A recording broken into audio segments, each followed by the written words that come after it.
seperti yang kita tahu bahwa saya di sini sebagai calon guru penggerak angkatan 9 Provinsi Nusa Tenggara Barat, asal dari SDN Empang Malaka. Di tugas LMS saya diberikan amanah untuk menyelesaikan tugas, yaitu melakukan pembahasan mengenai modul 1.4, yaitu budaya positif yang ada di sekolah. Jadi budaya positif ini seperti apa dan bagaimana? Di sini saya sudah membuat video pembelajaran yang ada di YouTube saya tentang koneksi antar materi modul 1.1, 1.2, 1.3, dan 1.4. Jadi pembelajaran itu diawali oleh yang pertama filosofi Ki Hajar Dewantara. Jadi program Merdeka Belajar atau kurikulum terbaru kurikulum Merdeka ini akarnya dari filosofi pemikiran filosofi Ki Hajar Dewantara, yaitu yang saya rangkum menjadi 3 inti pokok: pendidikan yang menuntun, bukan menuntut, ya. Jadi menuntut anak, jadi sesuai dengan kodrat alam dan kodrat zaman. Jadi kalau anak itu ada yang tingkatannya lebih pintar atau lebih sedang dan sebagainya, kita harus siap menuntut anak untuk mengembangkan minat dan bakatnya itu sesuai dengan kemampuan. Kemudian yang kedua, bahwa Ki Hajar Dewantara mengatakan bahwa guru itu ibarat petani dan murid adalah benih. Jadi kita tidak bisa menentukan bahwa anak ini harus cerdas, harus pintar. Kita sebagai guru hanya bisa mendukung aktivitasnya ibarat petani. Kita hanya bisa memberikan benih, memberikan pupuk, memberikan tempat yang baik, tanah yang bagus, supaya untuk memastikan supaya benih itu tumbuh dengan baik. Nah, itu ibaratnya guru, ibarat petani yang menuntun tumbuhan itu supaya bisa tumbuh menjadi baik. Benih itulah murid kita yang ada di sekolah. Kemudian pendidikan yang ketiga, pendidikan itu harus kontinu, konvergen, dan konsentris. Jadi memperhatikan kesinambungan ke depannya. Jadi ini filosofi pendidikan menurut Ki Hajar Dewantara, atau sekarang kita kenal sebagai Bapak Pendidikan Indonesia. Filosofi KHD tentang pendidikan yang menuntun menjadikan guru harus memiliki nilai dan peran sebagai guru penggerak agar tumbuh kembang murid dapat berjalan dengan baik.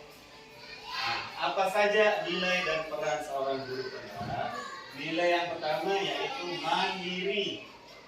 Mandiri itu artinya bahwa mandiri dalam mencari inovasi, kreativitas, dan sebagainya dalam pembelajaran. Reflektif artinya menilai diri, menilai pembelajaran, itu reflektif. Kolaboratif artinya mampu bekerja sama dengan semua warga masyarakat yang ada di sekolah, warga sekolah, kepala sekolah, guru, penjaga, dan sebagainya. Intinya semua yang ada di sekolah. Inovatif, jadi menampilkan inovasi atau ide-ide baru dalam pembelajaran. Kemudian yang kelima, berpihak kepada peserta didik. Jadi nilai seorang guru penggerak itu, jantungnya itu adalah berpihak kepada murid. Kalau sudah kita berpihak kepada murid, kita akan menjadi guru yang mandiri, reflektif, kolaboratif, dan inovatif. Kemudian peran kita sebagai guru penggerak apa aja sih? Yang pertama, menjadi pemimpin dalam pembelajaran. Yang kedua, menggerakkan komunitas praktisi. Yang ketiga, menjadi coach bagi guru lain. Yang keempat, menjalin kolaborasi. Yang kelima, mewujudkan kepemimpinan murid. Jadi, menjadi pemimpin pembelajaran ini artinya kita siap menerapkan berbagai macam metode dan pembelajaran untuk menuntun anak tumbuh menjadi pribadi yang sesuai dengan kodrat alam dan kodrat zaman tadi. Kemudian yang kedua, menggerakkan komunitas praktisi. Jadi di sekolah nanti seperti yang sudah kita buat di sini, yaitu komunitas P5. Jadi itu termasuk komunitas praktisi. Nanti aplikasinya adalah kita akan menggerakkan kegiatan kelima yang ada di sekolah. Ya. Kemudian menjadi coach bagi guru lain. Coach di sini artinya menjadi sumber atau rujukan bagi guru yang lain.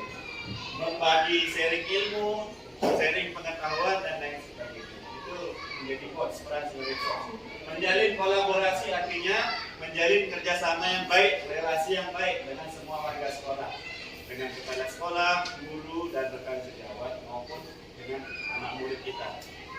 Yang kelima, mewujudkan kepemimpinan murid ini artinya bahwa kita siap memimpin murid menuju perubahan ke arah yang lebih baik atau ke arah yang positif. Nilai dan peran guru penggerak ini tercermin dalam visi yang dimiliki oleh seorang guru penggerak.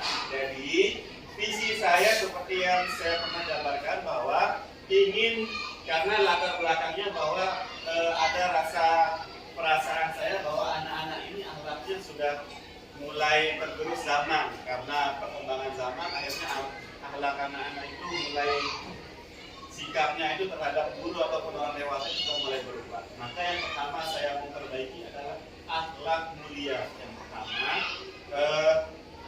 akhlak mulia, kemudian yang kedua berprestasi, terampil, inovatif dan kreatif berdasarkan profil pelajar Pancasila. Jadi setiap perubahan itu akan diaplikasikan dalam inquiry apresiatif, namanya metodenya.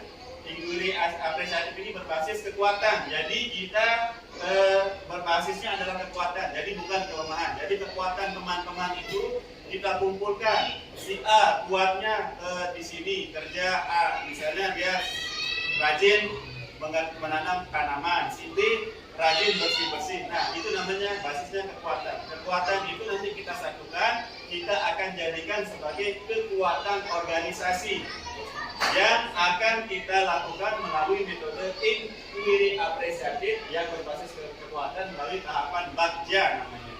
Bagja itu singkatan atau kepanjangan dari B. Kita akan mulai buat pertanyaan. A. Ambil pelajaran. G. Gali mimpi. J. Jabarkan rencana. A. Atur eksekusi. Misalnya tadi pada inquiry apresiatifnya bahwa di kelas anak-anak jarang membaca atau kemampuan literasi anak itu kurang. Maka kita akan buat prakasa perubahan meningkatkan minat baca anak dengan memanfaatkan pojok baca misalnya. Nah, nanti kita akan membuat tahapan Bagja. Buat pertanyaan siapa saja, ambil pelajaran siapa saja yang pernah membuat pojok baca, gali mimpi bagaimana impian kita kalau itu sudah akan terlaksana, kemudian jabarkan rencana bagaimana caranya kita menerapkan itu nanti di sekolah atau di kelas, kemudian atur eksekusi, langsung laksanakan program yang sudah kita rencanakan tadi. Jadi ada tahapan Bagja seperti itu, tahap Bagja ya. Kemudian setelah menerapkan pendekatan inquiry apresiatif berbasis kekuatan dengan tahapan Bagja, akan timbul pembiasaan positif yang lambat laun akan menjadi budaya positif. Nah, ini materi terakhir saya adalah budaya positif, ini yang akan saya bagi ya. Jadi budaya positif kita mulai dari kata budaya. Budaya itu artinya kebiasaan. Kebiasaan positif itu artinya yang baik. Jadi budaya positif itu adalah kebiasaan yang baik yang akan kita terapkan di sekolah. Bagaimana cara menjalankan budaya positif ini? Yang pertama tentu menerapkan disiplin positif. Seperti apa disiplin positif itu nanti kita jelaskan. Memahami motivasi perilaku murid, posisi kontrol guru, membuat keyakinan kelas atau sekolah, penyelesaian masalah menggunakan konsep segitiga restitusi. Nanti kita akan praktek bagaimana cara mempraktekkan segitiga restitusi. Oke, yang pertama konsep disiplin positif. Disiplin positif adalah suatu pendekatan untuk menerapkan disiplin dan dari dalam diri anak tanpa hukuman dan hadiah. Jadi hukuman itu menimbulkan rasa sakit kepada anak-anak. hadiah itu menimbulkan rasa iri bagi yang tidak menerima hadiah. Ternyata ada dampak positifnya kita memberikan hadiah. Dampak negatifnya kita, dampak positif dan negatif kita memberikan hadiah anak. Yang pertama, dampak positifnya anak termotivasi bagi anak yang mendapat. Bagi anak yang tidak dapat, dia akan merasa bahwa ada rasa iri kepada anak yang diberikan hadiah atau mendapat hadiah. Kemudian nanti akan menimbulkan permusuhan sehingga anak yang tidak dapat itu merasa bahwa harusnya saya yang dapat, sehingga timbul permusuhan dengan anak yang mendapatkan hadiah. Jadi itu dampak negatif dari pemberian hadiah di kelas. Kalau hukuman itu akan menimbulkan rasa sakit ya, yang akan membuat anak menjadi orang atau seorang yang penendam kepada guru yang memberikan hukuman tersebut. Yang kedua, motivasi perilaku manusia. Ada 3 motivasi manusia itu berperilaku. Yang pertama, menghindari ketidaknyamanan atau hukuman. Misalnya, dia datang rajin atau cepat datang ke sekolah. Untuk apa? Kalau dia telat, dia akan mendapat hukuman, entah itu disuruh lari atau membersihkan kamar mandi. Jadi yang pertama, motivasi anak melakukan itu yang pertama menghindari ketidaknyamanan atau hukuman. Yang kedua, mendapat penghargaan atau imbalan dari orang lain, misalnya dari guru kalau di sekolah ya. Dia mau mengerjakan tugas kalau dikasih imbalan. Nah, seperti itu motivasi anak.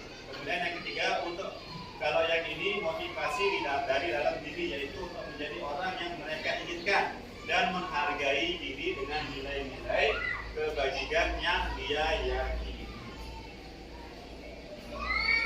Setelah kita mengetahui motivasi kontrol atau motivasi perilaku seseorang, dalam hal ini peserta didik atau anak, kita akan belajar tentang posisi kontrol guru. Jadi kita di sekolah ini, kalau kita suka memberikan hukuman, misalnya anak salah, terus kita langsung hukum, misalnya nggak bisa menjawab soal, kita langsung hukum, suruh maju ke depan, berarti kita dominan sebagai penghukum. Posisi kontrol kita sebagai penghukum. Kalau yang kedua, pembuat merasa bersalah itu seperti apa misalnya? Ayolah, pakai kata-kata, kamu kerjakan yang benar. Nah, itu membuat anak merasa bersalah kalau tidak menyelesaikan tugas. Berarti posisi kontrol seorang guru itu sebagai pembuat merasa bersalah. Kalau sebagai teman, misalnya dia telat dia tidak mengerjakan PR atau tugas, waktu itu langsung kita dekati, tidak apa-apa, nanti Pak Guru bantu. Nah, itu berarti kita sudah menempatkan diri sebagai teman. Ya. Kalau sebagai pemantau, misalnya anak itu telat datang ke sekolah, terus kita panggil, lalu kita kasih tahu, kamu tahu hukuman apa yang akan saya berikan karena kamu telat. Nah, itu namanya kita sebagai posisi pemantau. Yang kelima, posisi manajer.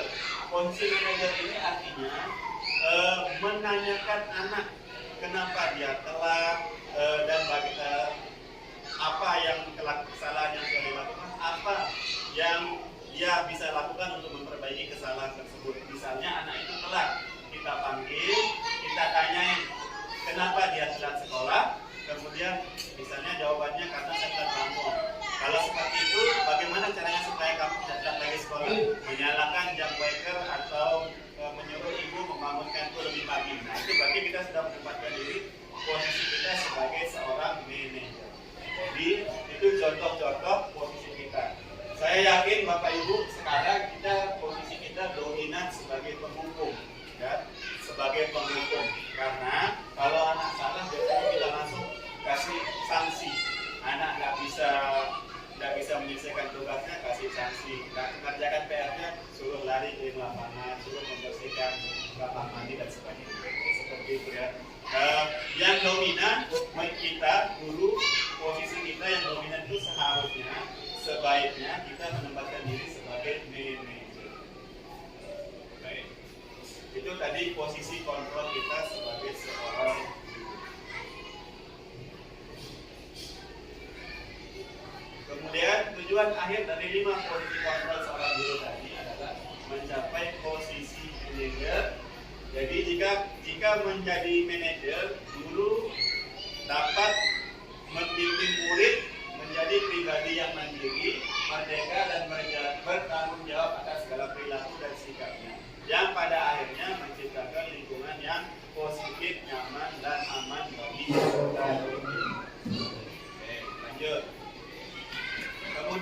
keyakinan kelas atau sekolah. Saya lihat di sekolah kita rata-rata belum membuat keyakinan kelas. Jadi, benar nggak? Apakah ada yang sudah membuat keyakinan kelas? Oh, ya kelas 2 sudah. Sudah belum ditempel tapi. Oke. Keyakinan kelas ini sangat penting. Jadi keyakinan kelas ini adalah garis besar aturan-aturan yang akan kita sepakati berdasarkan usulan dari murid. Misalnya keyakinan kelas itu contohnya apa? Menjaga kebersihan, tidak ribut waktu belajar, apalagi mendengarkan penjelasan guru. Nah, itu namanya keyakinan kelas. Jadi kalau dia melanggar keyakinan kelas itu nanti ada kesepakatan kalau dia melanggar misalnya ribut mau apa. Jadi murid yang ribut itu mau diapakan. Tapi itu sudah berdasarkan kesepakatan dengan semua yang ada di kelas. Makanya disebut sebagai keyakinan kelas. Keyakinan kelas dibuat secara bersama-sama dengan seluruh murid berdasarkan nilai-nilai kebajikan yang dipercaya, misalnya rajin dan sebagainya. Kemudian setelah mengetahui tentang keyakinan kelas dan semoga kita bisa membuat ya dan menempel langsung keyakinan itu apa saja, jadi supaya ada acuan dalam bertindak, kita akan belajar tentang penerapan segitiga restitusi. Jadi segitiga restitusi ini merupakan penyelesaian kasus tanpa kekerasan. Penyelesaian kasus tanpa kekerasan. Dalam segitiga restitusi itu ada 3 tahap. Yang pertama, menstabilkan identitas. Menstabilkan identitas itu seperti apa? Misalnya kalau kita panggil anak yang bersalah, misalnya dia kelahi, kita menanyakan atau kita memberikan kata-kata seperti ini. Tidak apa-apa nak, semua pernah melakukan kesalahan. Nah, itu namanya menstabilkan identitas. Itu langkah pertama. Kemudian langkah yang kedua yaitu memverifikasi tindakan yang salah. Jadi kita akan melakukan verifikasi. Kamu melakukan apa? Oh, saya memukul teman saya misalnya. Si Andi memukul si Benny. Jadi kita tanya, Andi, apa benar kamu memukul Benny? Benar. Nah, jadi itu namanya verifikasi. Kenapa kamu memukul? Nah, pasti ada latar belakang latar itu. Jadi itu namanya verifikasi tindakan yang salah. Kemudian setelah memverifikasi tindakan yang salah, bagaimana? Kita akan menanyakan keyakinan kelas atau menanyakan keyakinan. Keyakinan kelas apa yang sudah kamu langgar dengan memukul si Benny? Misalnya, oh saya tidak, misalnya keyakinan kelasnya menyayangi sesama misalnya. Jadi saya telah melanggar poin menyayangi sesama. Baru kita akan tanyakan bagaimana caranya kamu memperbaiki hal tersebut, misalnya dengan cara meminta maaf dan sebagainya. Itu sudah menanya. Kita sudah pada tahap menanyakan keyakinan dan sampai pada akhirnya anak-anak itu akan berbaikan. Nah, perbaikannya itu berarti merupakan sudah keberhasilan penerapan segitiga restitusi tanpa melakukan kekerasan. Jadi seperti itu ya. Nanti kita akan praktek. Nanti mungkin siap kita praktek segitiga restitusi. Oke. Ini ilustrasi keterkaitan 4 modul yang telah kita pelajari. Jadi filosofi Ki Hajar Dewantara menjiwai nilai atau peran seorang guru penggerak. Nilai dan peran seorang guru penggerak akan tercermin menjadi suatu visi guru penggerak. Visi guru penggerak itu akan menimbulkan budaya-budaya positif yang akan terjadi di kelas atau di sekolah. Kemudian pada akhirnya atau semuanya bermuara pada pembentukan profil pelajar Pancasila bagi peserta didik. Contoh budaya positif yang sudah saya terapkan misalnya yang pertama kemarin kita sudah mulai menjaga kebersihan, misalnya periksa kebersihan sebelum masuk kelas, periksa kuku, periksa panjang rambut dan sebagainya, periksa kerapian, bajunya sudah masuk apa belum, pakai sabuk atau tidak, pakai sepatu atau tidak. Kemudian yang kedua, sikat gigi, itu bagian dari sikat gigi bersama, bagian dari menjaga kebersihan diri. Yang ketiga sudah mulai saya terapkan tadi, yaitu sarapan bersama. Sarapan bersama. Kemudian yang keempat, membaca 5-10 menit sebelum mulai pembelajaran. Jadi nanti kemarin sudah saya mulai terapkan, anak-anak saya suruh ambil buku di perpustakaan, buku cerita, membaca sendiri, kemudian nanti saya tanyakan satu persatu apa yang sudah dibaca dan inti yang sudah dibaca itu seperti itu. Jadi ilustrasinya ya. Kesimpulan, filosofi pengajar Dewan Nara adalah pendidikan yang menuntun dan berpihak kepada murid. Hal ini dapat dilakukan melaksanakan budaya positif di sekolah. Budaya positif di sekolah terwujud jika seorang guru memiliki visi dan peran guru penggerak yang tergambar dalam visinya. Visi dan prakarsa perubahan akan menemukan budaya-budaya positif yang pada akhirnya akan membentuk karakter murid sesuai dengan profil belajar Pancasila. Oke.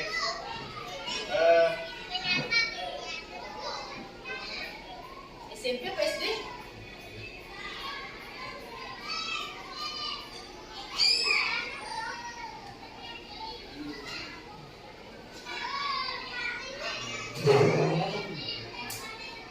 Kita akan melakukan praktek segitiga restitusi ya. Ibu Tanti boleh maju ke depan. Lewat aja gitu. Kita akan contoh kasus.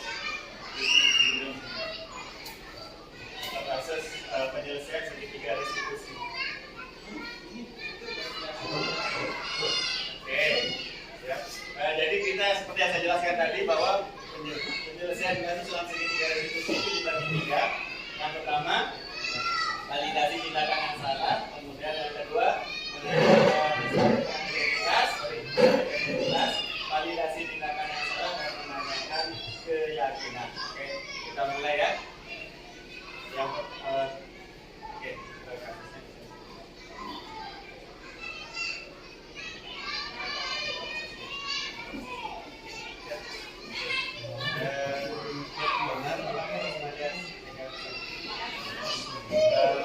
Pak Guru, benar kamu sering tidak masuk sekolah, apakah itu benar? Jangan ya. Oke, tidak apa-apa. Setiap orang pasti pernah melakukan kesalahan. Tentu nanti akan kamu tidak mau seperti ini terus kan? Oke. Kalau seperti itu, adalah cara yang efektif supaya kamu tidak telat lagi ke sekolah atau tidak masuk sekolah. Bangun lebih, oke bagus, bangun lebih pagi. Bagaimana caranya supaya kamu bisa bangun lebih pagi? Telepon ibu. Nggak ada nomor ibunya, nanti kasih nomor ibunya ya. Baik, bagus. Berarti kamu sudah tahu bahwa kamu akan menyuruh ibumu untuk membangunkan ibumu pagi-pagi. Adakah cara lain selain misalnya ditakutnya ibumu lupa? Kalau ibumu lupa membangunkanmu, bagaimana caranya? Alarm. Oke, ada jamu yang punya alarm di HP. Oh, kecil-kecil sudah punya HP ya. Main HP terus, berarti kamu ini kurangi ya main HP-nya ya. Main HP, nggak boleh main sampai jam 12. Boleh, tapi 1 jam 2 jam. Jangan sampai kamu melupakan pelajaranmu ya. Iya, nanti ya, ingetin ya, nanti kasih nomornya ya ke Pak Guru ya. Oke, baik. Kalau kamu sering tidak masuk kelas atau tidak masuk sekolah, kira-kira keyakinan kelas apa yang kamu lakukan? Terlambat masuk kelas. Oke. Ada lagi? Tidak menghargai waktu. Berarti kamu sudah tahu ya cara keyakinan kelas apa yang kamu lakukan. Kamu ingin menjadi seperti apa sih?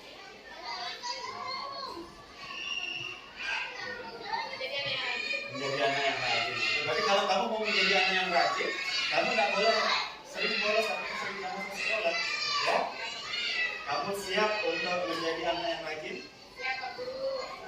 Nanti mulai besok Pak Guru akan pantau kamu di kelas dan akan memastikan, akan menghubungi ibumu untuk memastikan bahwa kamu tidak sering alfa atau bolos di sekolah. Siap? Oke, bagus. Kalau seperti itu, HP-nya juga ya, jangan terlalu sering main HP. Batasi waktunya main HP sejam 2 jam, lanjut ke belajar atau mengajar. Lakukan aktivitas yang bermanfaat. Baik, kalau kamu kita sudah sepakat, sekarang kamu boleh kembali ke kelas. Oke, terima kasih Ibu Guru Tangti ya sudah mempraktekkan segitiga restitusi ya. Seperti itu kira-kira penyelesaian kasus anak yang bermasalah menggunakan segitiga restitusi tanpa harus melakukan kekerasan. Yang paling penting kita di kelas nanti saya akan coba tugaskan teman-teman semua berdasarkan kekerasan. Intinya membuat keyakinan kelas. Referensinya sudah ada di Google, banyak sekali keyakinan kelas berdasarkan dari masukan atau pendapat anak-anak. Jadi anak-anak maunya seperti apa keyakinan kelas itu. Jangan terlalu banyak, nanti anak bingung kalau terlalu banyak aturan. Pakai 4 atau 5 saja yang mudah dihafal, yang mudah dimengerti sama anak. Menjaga kebersihan, makan tepat waktu, apalagi menghargai guru dan sebagainya. Jadi seperti itu ya. Tentang budaya positif. Untuk budaya positif, penerapannya seperti yang saya sudah sampaikan tadi bahwa rencananya kita akan tetap melakukan. Jadi sekarang saya sudah mulai merintis di kelas saya. Dan ini akan saya terapkan kita akan kolaborasi ke semua kelas untuk budaya positif ini ya. Kita akan kolaborasi semua kelas untuk melakukan yang pertama sikat gigi bersama, yang kedua periksa kebersihan diri, kuku, rambut dan sebagainya. Yang ketiga sarapan bersama. Nah, program-program ini nyambung dengan program dari Dinas Kesehatan kemarin. Jadi ada tim dari Dinas Kesehatan sudah masuk ke sekolah untuk menerapkan sekolah sehat di sekolah kita, karena sekolah kita dilihat sakit mungkin ya. Jadi disuruh menerapkan sekolah sehat. Jadi kita akan mulai dari kelas kita masing-masing. Nanti mungkin minggu depan kita akan sudah mulai menerapkan seperti yang tadi sikat gigi bersama, sarapan bersama. Nanti kita akan buat jadwal, kita akan umumkan ke anak-anak. Ternyata setelah tadi saya terapkan sarapan bersama, saya tanya bagaimana perasaannya, anak-anak sangat senang katanya. Bahkan ada yang bawa pagi-pagi buat nasi goreng, beli nasi dan sebagainya supaya bisa ikut terlibat dalam kegiatan sarapan bersama. Berikut rekamannya ya, Pak Share.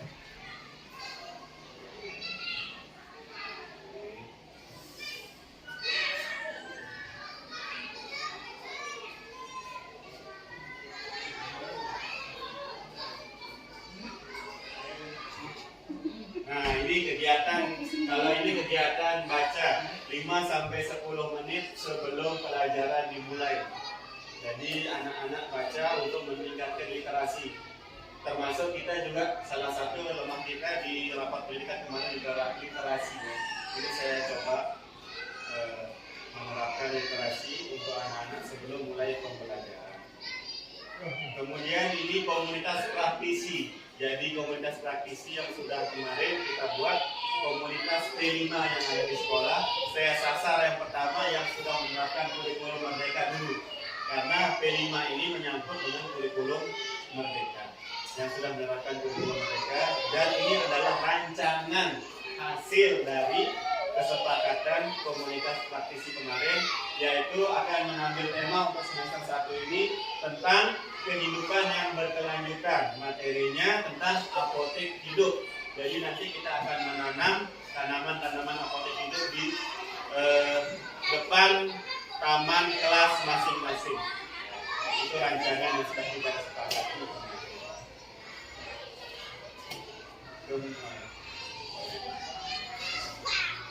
Kemudian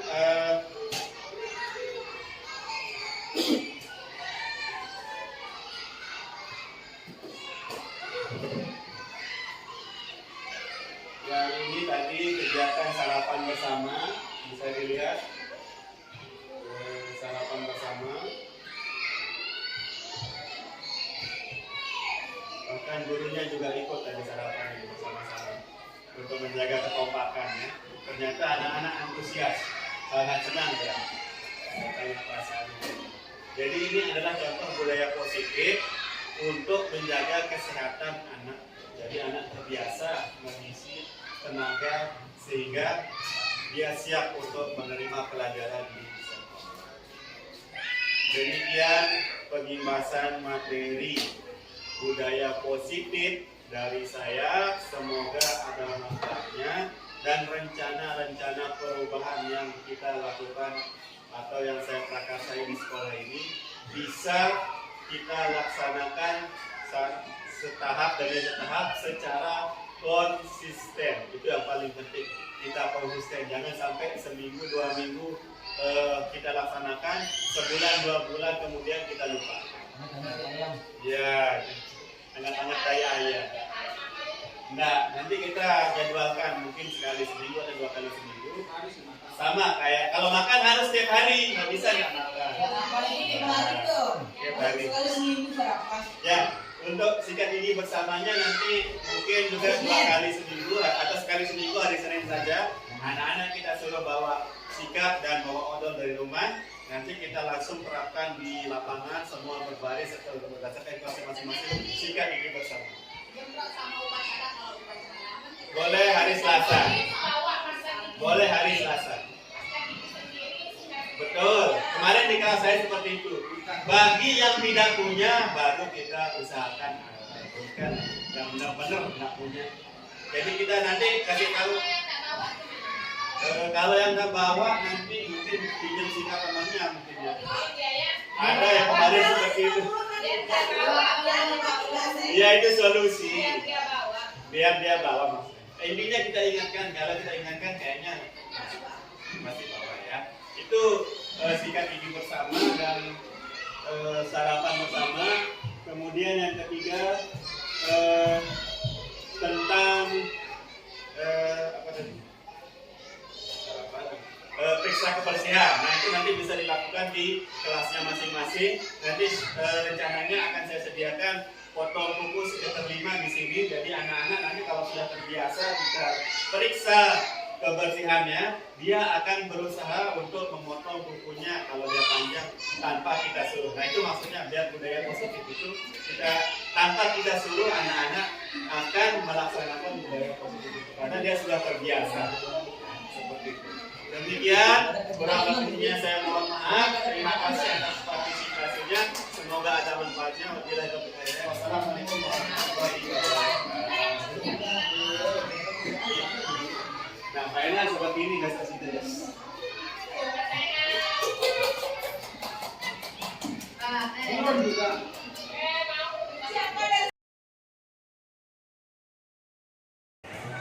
Bismillahirrahmanirrahim. Assalamualaikum warahmatullahi wabarakatuh.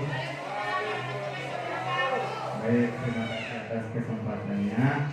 Jadi di sesi kedua ini kita akan melakukan pengibasan lagi tentang budaya positif yang ada di sekolah atau yang sudah saya pelajari dan akan saya terapkan di sekolah. Budaya positif ini atau disiplin positif ini merupakan pembelajaran di modul 1.4 LMS untuk guru penggerak. Jadi di sana kami sebagai guru penggerak diwajibkan untuk mengimbaskan kepada teman-teman guru di sekolah. Ya, jadi seperti itu.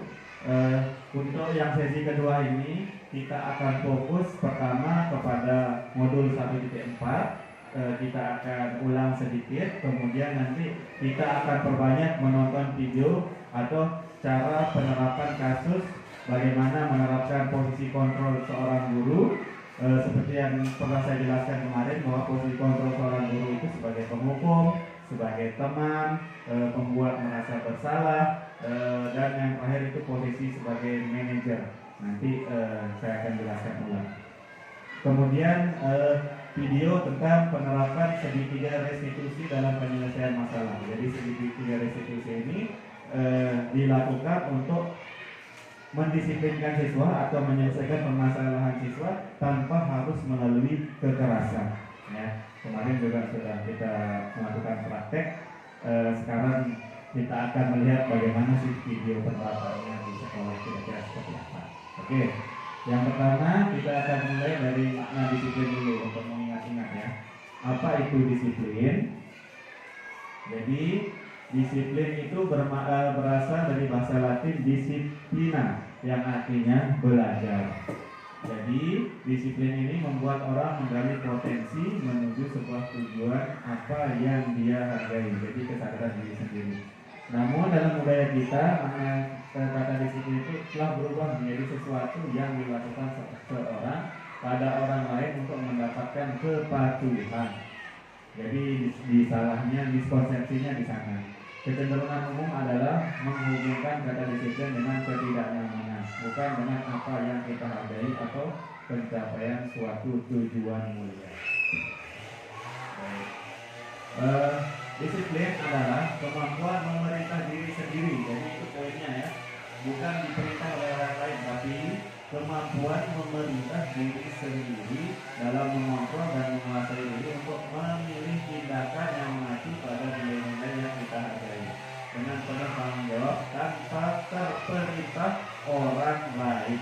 Jadi disiplin itu lebih kepada memerintah diri sendiri, bukan diperintah kepada orang lain. Jadi ini harus kita tentukan dulu, kita harus sepakat ya.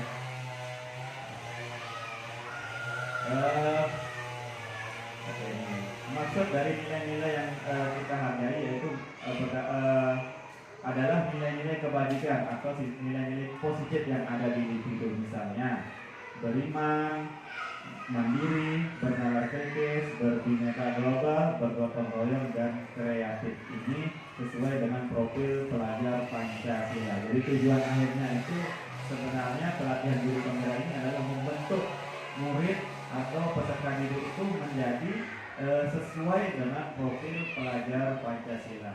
Ya. Sesuai dengan. Kemudian yang perlu kita pelajari adalah teori motivasi perilaku manusia. Jadi setiap tindakan siapapun, anak, guru, semua warga di sekolah ini memiliki motivasi kenapa dia melakukan hal tersebut. Kita harus mengetahui sebagai guru. Yang pertama, motivasinya yang untuk menghindari ketidaknyamanan atau hukuman. Misalnya, anak-anak itu cepat masuk atau cepat hadir di sekolah. Tujuannya apa? Biasanya untuk menghindari hukuman. Kalau telat sekolah biasanya dihukum lah. Kalau kita mengerjakan tugas dihukum. Nah, biasanya perilaku itu yang pertama kalau motivasinya seperti itu berarti dia motivasinya untuk menghindari hukuman atau untuk menghindari ketidaknyamanan. Yang kedua, untuk mendapat imbalan atau penghargaan dari orang lain atau institusi atas apa yang dia lakukan. Misalnya, dia rajin mengerjakan tugas. Tujuannya karena dia pernah diiming-imingi oleh bapak atau ibu gurunya untuk mendapatkan hadiah. Misalnya, siapa yang rajin piket kelas atau mengerjakan tugas akan guru kasih hadiah buku misalnya. Jadi itu motivasi anak itu rajin dia mengerjakan tugas, rajin sekali seperti itu. Tapi tujuannya untuk mendapat hadiah misalnya dari guru itu. Berarti motivasi anak itu disebut sebagai untuk mendapatkan imbalan. Ya. Jadi kalau nggak ada imbalannya, malas dia kerja.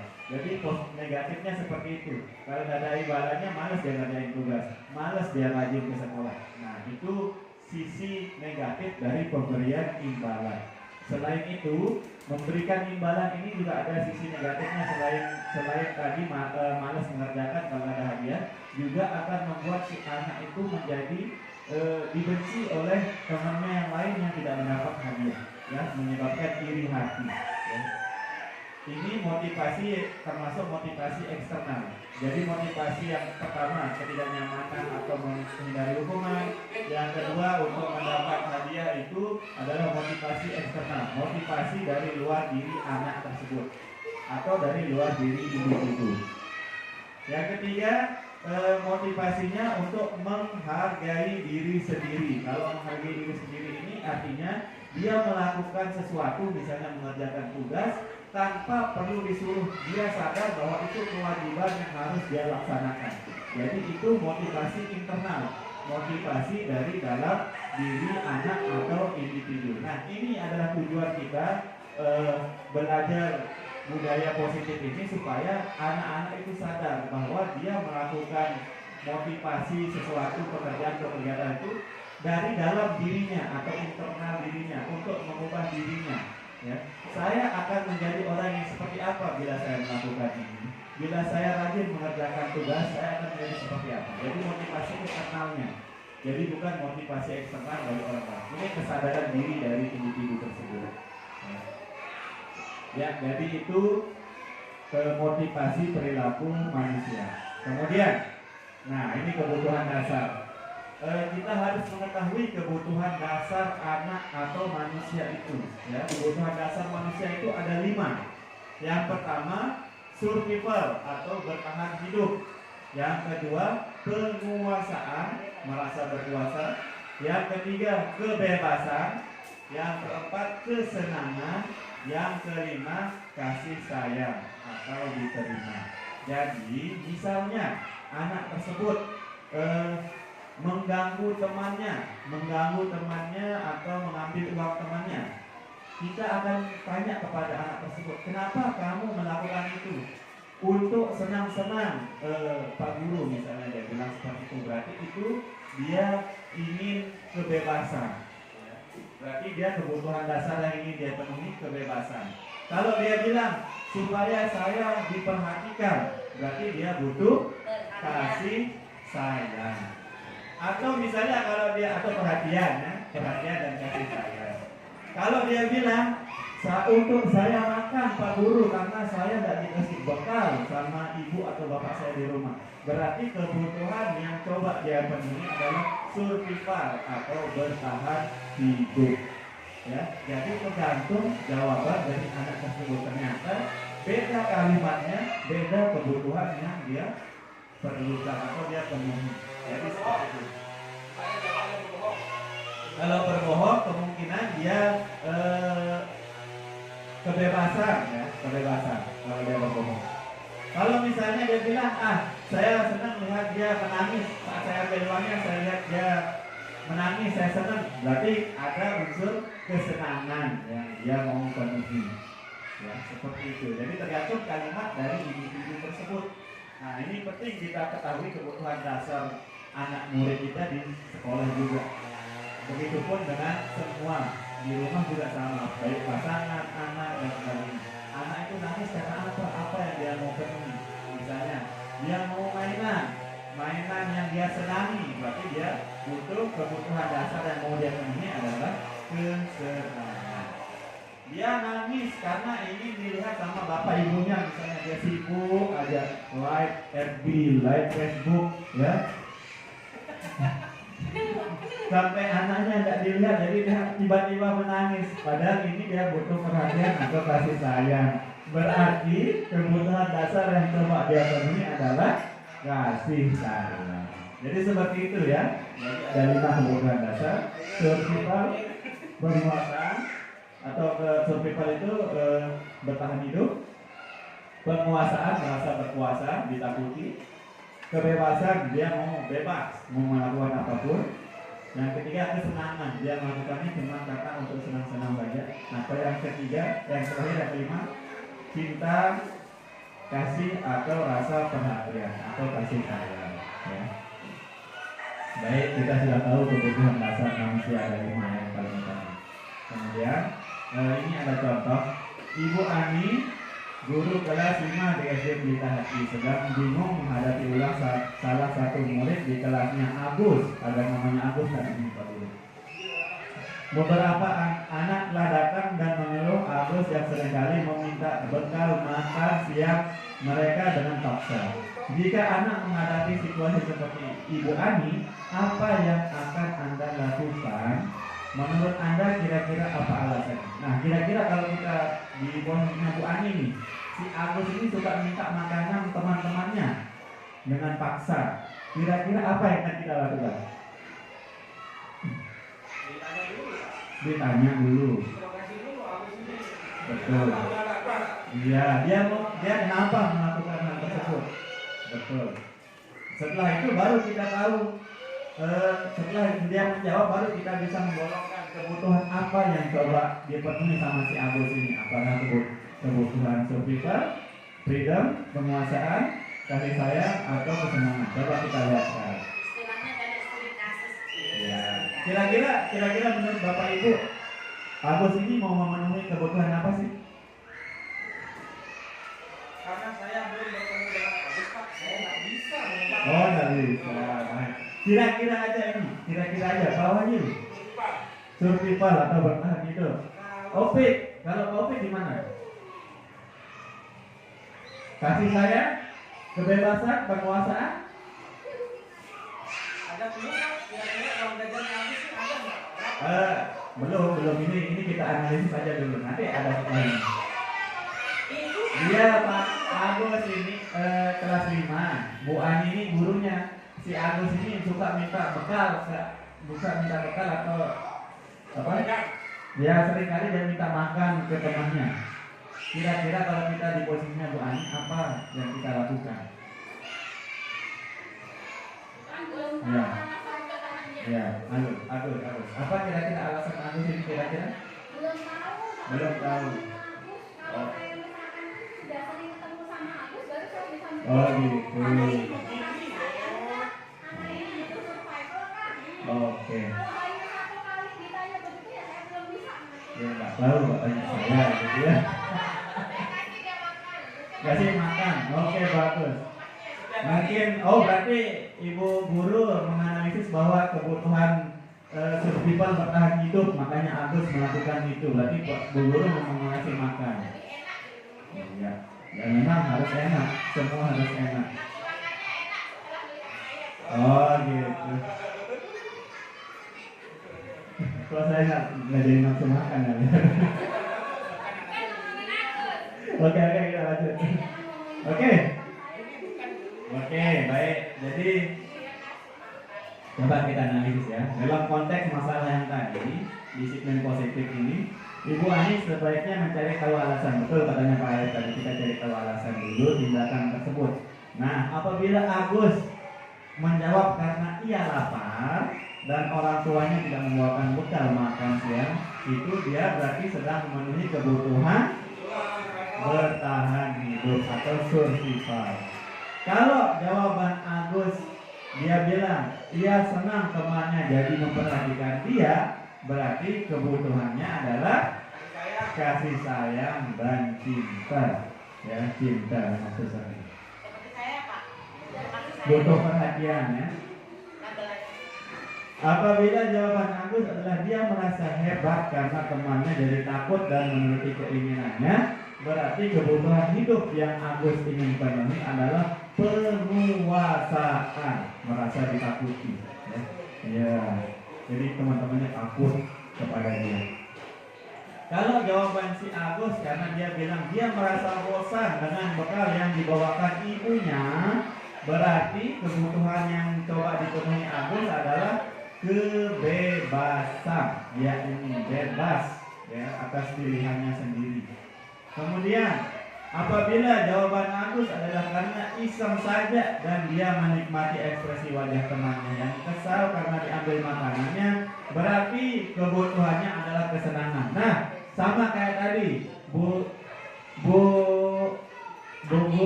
Nurul Hidayah ini mengambil makanannya Bu Tati. Nah, karena apa? Karena dia bosan dengan makanannya, berarti dia sedang memenuhi kebutuhan kesenangan. Karena di rumah dia nggak bisa senang-senang, dia butuh kesenangan. Ya, oke, sudah paham ya? Setelah kita studi kasus ini, kita harus tahu ternyata sebagai guru harus tahu kebutuhan anak seperti apa yang belum terpenuhi, makanya dia melakukan perilaku yang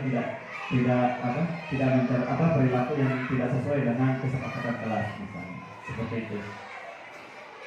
Oke, kita lanjut ke yang selanjutnya.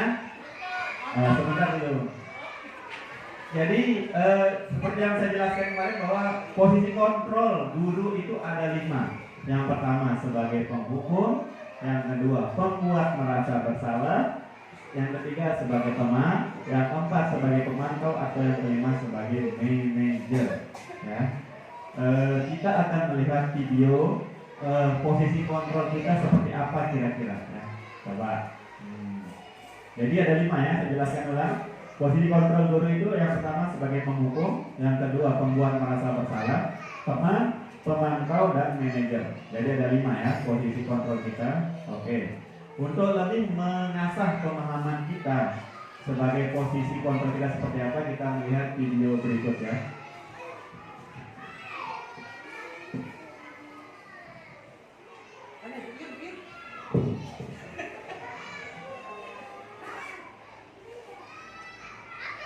Suaranya nggak ada, Pak.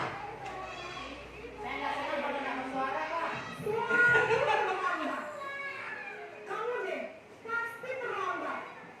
Maaf Bu, saya Apa? Apa coba? Alasan kamu apa lagi? Kapan sih kamu udah terlambat? Malas sekali ya kamu jadi anak. saya Dasar pemalas. Jangan kapok sih kamu. Sudah berapa kali terlambat? Sana, kamu keliling lapangan basket 2 kali. kenapa saya harus keliling lapangan basket Bu? Kenapa? Kamu lawan ibu. Berani-beraninya jawab. Sudah terlambat, masih berani jawab enggak? Sekarang, keliling lapangan basket 5 kali sekalian. Biar kapok. Cepat. Pergi sana ke lapangan basket. Baik, Bapak Ibu, kalau posisi kita sebagai guru misalnya seperti yang tadi, berarti posisi kita kira-kira sebagai penghukum, pembuat merasa bersalah, pemantau, Penghukum. teman, atau manajer. Penghukum. Penghukum. Kenapa penghukum? Kan langsung disuruh keliling lapangan basket, Pak. Langsung disuruh keliling lapangan basket. Ada lagi yang lain? Kalau dia itu tadi Pak, membuat merasa bersalah Pak. Pembuat merasa bersalah. Karena dia belum kasih kesempatan siswanya untuk mengungkapkan apa namanya alasannya dia bisa lambat. Ada lagi? Ya, ada 2 jawaban ya, kita sudah dapat. Yang pertama, penghukum, yang kedua pembuat merasa bersalah. Oke. Jadi kasusnya yang pertama ini, kalau kita bertindak sebagai guru yang ada di video tersebut, berarti kita sudah menempatkan diri, posisi kontrol kita adalah sebagai penghukum. Kenapa? Karena dia tidak mau tahu alasan apapun yang dia sebutkan sama si Naren itu. Dia, kenapa saya harus begini Bu? Saya tidak mau tahu. Kamu mau melawan saya, saya tambahin 5 kali, atau 2 kali di lapangan dari awalnya yang pertama. Jadi dia langsung menghukum anak itu, memvonis. Jadi posisinya kalau seperti itu membuat diri sebagai penghukum. Ya, oke? Oke, nggak apa-apa. Kita lanjut sekarang dengan video yang sama tapi adegan yang berbeda. Ada video lain, Pak. Lain kalau video, iya. Kan kita mau menganalisis. Ada nggak videonya yang cantikan, Pak? Eh, Atau yang ganteng gitu kayak Adel gitu. belum sempat dibuat, belum sempat dibuat ya. Bisa nggak Pak Guru yang jadi pemerannya? Biar saya betah nontonnya, Pak. Terima aja yang ada dulu. Ya, oke, kita lanjut.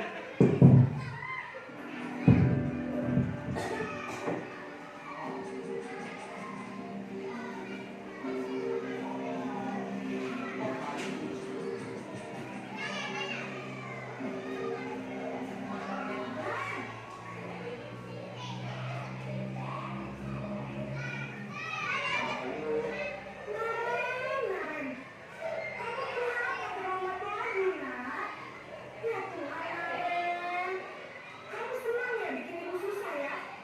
Jangan terlambat lagi. Nanti dulu ya ditegur sama kepala sekolah, Nak. Disangka ibu tidak bisa membela kamu. Gimana ini? Maaf Bu, Gusti Naren. Kamu cerita ya tadi ditegur sama kepala sekolah. Terus, sekarang ibu harus tulis apa ini Pak absen? Ini kamu sudah sering terlambat loh.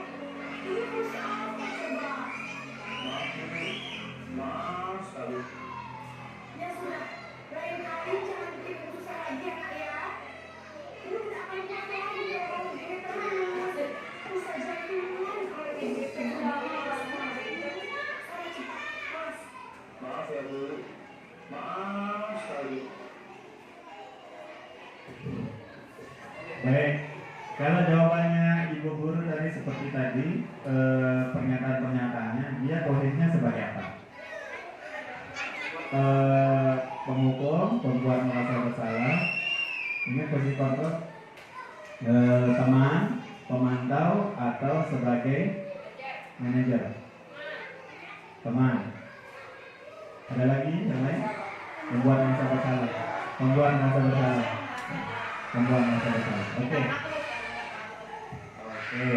Jadi yang tepat itu adalah pembuat merasa bersalah. Kenapa? Karena dia ada kata-kata kalimat yang membuat si anak itu supaya bisa merasa bersalah. Misalnya, kamu mau buat ibu guru jantungannya. Nah, jadi kan seolah-olah iya gara-gara anak itu si ibu jadi jantungan, berarti membuat si anak merasa bersalah.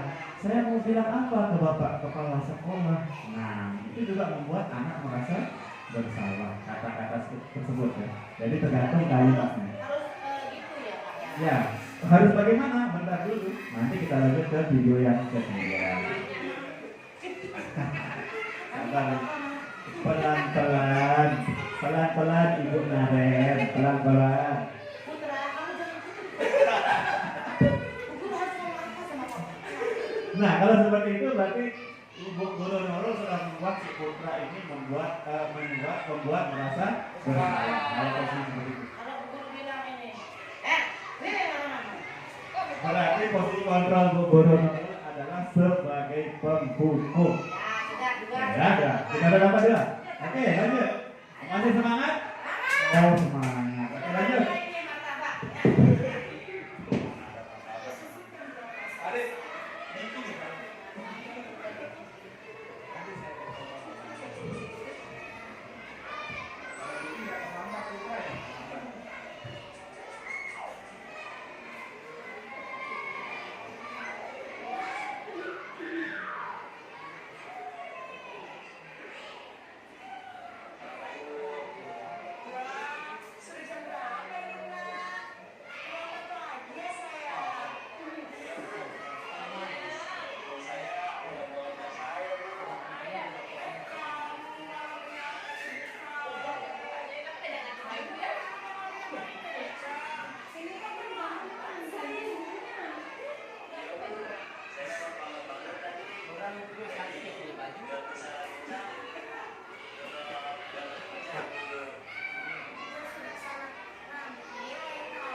Baik. Jadi kalau seperti itu, posisi kontrol guru itu adalah teman. Ada yang lain? Baik.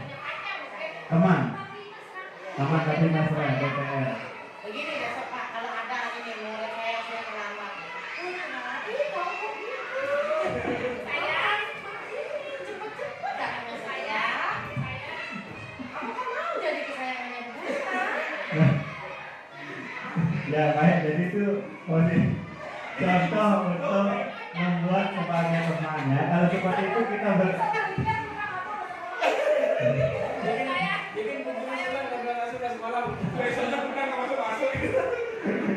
jadi memposisikan diri sebagai teman, tidak apa-apa nak, biar Bu Guru yang bereskan absennya. Nah seperti itu tadi ada kata-kata seperti itu, kita sudah membuat anak itu memposisikan diri kita sebagai teman ya. Istilahnya banyak toleransinya lah kalau teman ini. Besok larinya lebih kencang lagi ya. Nah, jadi tidak ada marahnya. Itu Ini saya satu sama si Naren Pak, kok manis sekali Pak senyumnya Pak. saya Tahu nomor WA-nya nggak Pak? kalau saya dulu posisi saya pernah seperti ini dibuat sebagai teman oleh ibu guru. Ya ingat saya, karena ibu guru saya dulu di SMA lumayan lah. Sampai dituliskan di bukunya, ingat motivasi kami ya nak. Oke Bu. Nah. Sekarang bisa nggak diingat lagi Pak?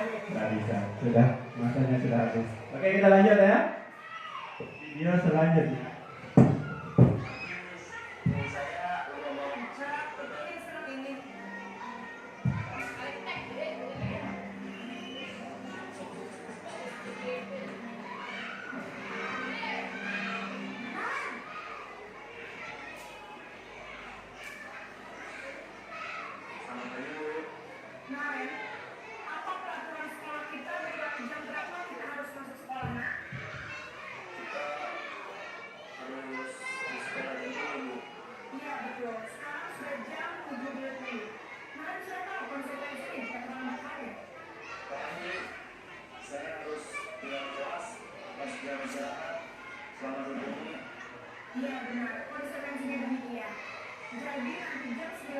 ya.